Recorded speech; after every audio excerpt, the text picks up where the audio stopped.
সাইডের সাথে right hand সাইডে কিছু জাস্ট একটা ম্যাচিং করে তোমাদের বসাতে হবে। এখানে আনসার করে দেওয়াই আছে, তোমরা একবার জাস্ট চোখ বুলিয়ে নেবে। দেখো প্রয়োজনীয় সূত্রের মধ্যে এখানে যেটা আছে 1 নম্বর সূত্রটা আমি বললাম, V equals to N lambda. আচ্ছা, শব্দের বেগ ভি হলে টি সময় শব্দ কর্তৃক অতিক্রান্ত দূরত্ব S equals to VT, normal আমরা জানি যেটা, দূরত্ব ইকুয়াল টু বেগ ইন্টু সময়। এটা দিয়ে অঙ্ক 2023 সালে এসেছিল, এবারও আসতে পারে, তোমরা কিন্তু একবার দেখে নেবে। আচ্ছা, আর বাকি যেগুলো আছে দেখার দরকার নেই, এই লেভেলের তোমাদের অঙ্ক এখন আসবে না। ওকে, জাস্ট এমনি জানার থাকলে তোমরা জেনে নিতে পারো। গাণিতিক উদাহরণ দেখো, 1.7 মিটার তরঙ্গ দৈর্ঘ্যের একটা শব্দ তরঙ্গের গতিবেগ যদি এত হয়, কম্পাঙ্ক কত?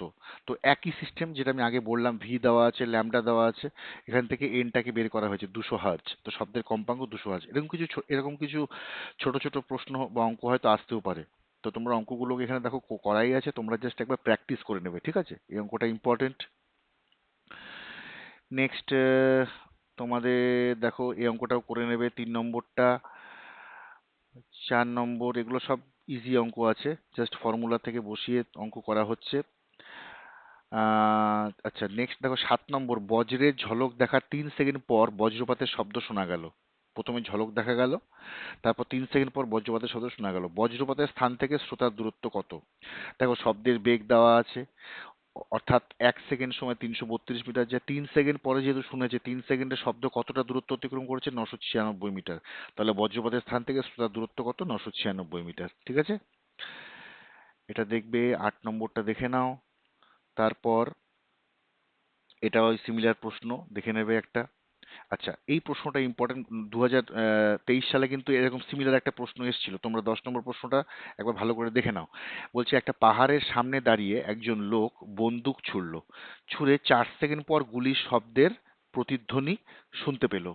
পাহাড় থেকে লোকটির দূরত্ব কত? বায়ুতে শব্দের বেগ দেওয়া আছে। দেখো সিম্পল প্রশ্ন, পাহাড় থেকে লোকটির দূরত্ব এস ধরা হয়েছে, 4 সেকেন্ডে শব্দ যায় 2s মিটার। তার মানে, কারণ মানে এই যদি হয় পাহাড়, এই যদি হয় লোক, তাহলে তার শব্দ তো প্রথমে লোকটা থেকে পাহাড় অবধি যাবে, এটা হলো এস এস মিটার, আবার তো ব্যাক করে আবার লোকটার কানে আসবে। তার মানে কি, শব্দ টোটাল দূরত্ব অতিক্রম করলো কত? 2s, তাই না?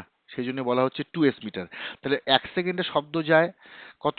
2s/4 বা s/2।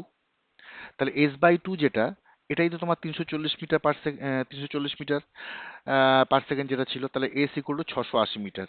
খুব ইম্পর্টেন্ট প্রশ্ন, ঠিক আছে?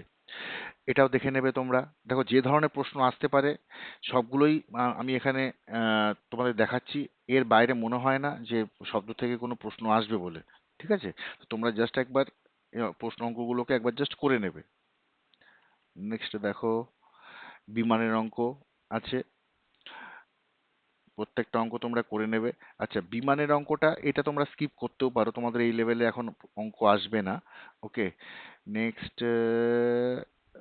15 নম্বর অঙ্কটা তুমি করতে পারো। ব্যাস, আপাতত আর কিছু না। আর 16 নম্বরটা দেখো, সমুদ্রে একটা বিস্ফোরণ দ্বারা শব্দ সৃষ্টি করা হলো, 4 সেকেন্ড পর প্রতিধ্বনি শোনা গেল। সমুদ্রের গভীরতা নির্ণয় করো। সমুদ্র জলে শব্দের গতিবেগ দেওয়া আছে, সেম জিনিস, সমুদ্রের গভীরতা ধরা হয়েছে x মিটার। এবার শব্দ 4 সেকেন্ডে কত যাচ্ছে? একই রকম বললাম, 2x মিটার। তাহলে 1 সেকেন্ডে যায় 2x/4। তাহলে 2x/4 মানেই তো তোমার শব্দের যে গতিবেগটা, সেটাই তো দেওয়া আছে 1450, তাই না? অর্থাৎ চোদ্দ শব্দের গতিবেগ 1450 মিটার পার সেকেন্ড, মানে 1 সেকেন্ডে 1450 মিটার যায়। তো 1450, এটা বললে এক্স এর মান 2900 বেরোচ্ছে। তাহলে সমুদ্রের গভীরতা কত? 2900 মিটার। তো এই ধরনের প্রশ্নই কিন্তু তোমাদের আসবে, ঠিক আছে, শব্দ থেকে।